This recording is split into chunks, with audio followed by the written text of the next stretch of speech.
kemungkaran, termasuk orang-orang yang meninggalkan sembahyang. Di dalam hadis Rasulullah SAW menyampaikan, "Man ra'a minkum mungkaran falyughayyir."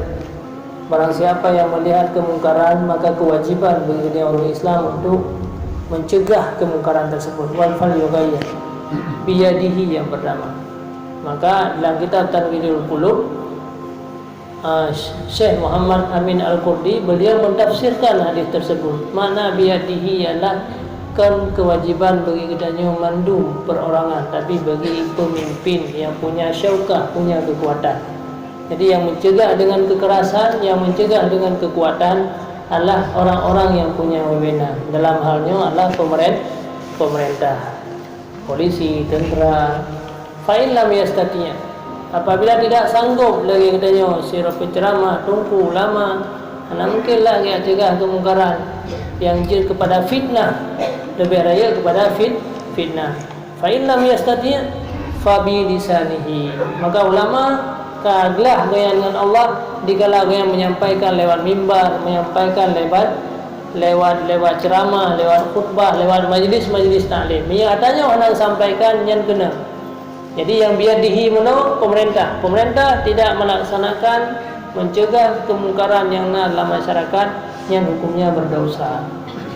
Bedanya para ulama, para tungku, para guru-guru yang mengajarkan agama baru berdosa ketika ada tegak kemungkaran apabila tidak menyampaikan kemungkaran tersebut, apabila tidak menasihati orang-orang yang melakukan kemungkaran. Fa in lam yastati' fa biqalbihi, apabila tidak sanggup dengan lidah, lagi katanya orang biasa, karena pidato api hanjir tidak pegang handri pun faham dia orang lain pun nak pegang balon.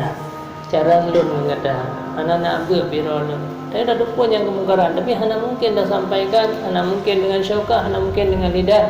Fa biqalbihi, maka paling kurang dengan hati. Jadi kan baktira orang ya. Jadi masing-masing punya tugas. Nama agama dia masing-masing punya wewenang. Wewenang biyadihi dengan kekuatan, wewenang pemerintah. Bilisanihi, wewenang para ulama, para tungku, para orang-orang yang mengajar. Wa biqalbihi, ditanya. Maka ditanya apabila tak lihat kemungkaran, baik merasa senang, baik merasa bangga. Yang merasa senang dan merasa bangga, tanya dia juga ikut berdosa.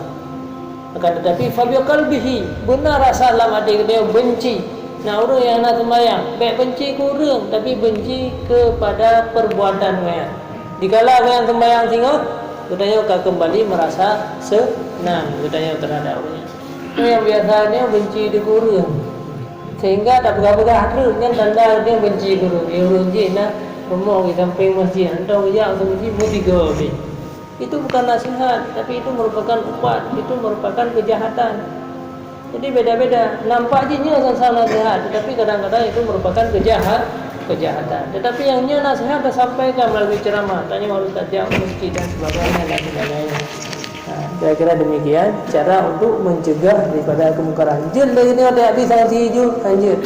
Karena akan menimbulkan yaitu kekacauan dan fitnah yang lebih besar.